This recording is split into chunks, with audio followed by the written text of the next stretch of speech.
வாழைப்பூவில் கீழே உள்ள சின்ன பகுதியை உள்ளுக்குள்ளே மொட்டு மாதிரி உள்ள பகுதியை நீக்கிக்கலாங்க. 1 கப்பு கடலைப்பருப்பில் சுடுதண்ணி ஊற்றி 15 நிமிஷம் ஊற வச்சுக்கலாங்க. ஊற வச்ச கடலைப்பருப்பை மிக்சியில் சேர்த்து அரைச்சிக்கலாங்க.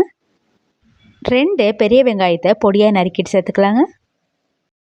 1 கைப்பிடி கொத்தமல்லி தலையை பொடியாக நறுக்கிட்டு சேர்த்துக்கலாங்க. 1 கொத்து கருவேப்பிலையை பொடியாக நறுக்கிட்டு சேர்த்துக்கலாங்க. 2 பச்சை மிளகாவை சின்னதாக வெட்டிட்டு சேர்த்துக்கலாங்க.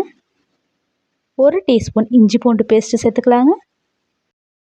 இப்போ வெட்டி வச்சுருக்க வாழைப்பூவை சேர்த்துக்கலாங்க. உப்பு 1/2 டீஸ்பூன் சேர்த்துக்கலாங்க.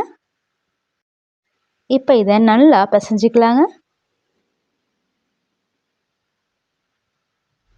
சோம்பு 1 டீஸ்பூன் போட்டுக்கலாங்க.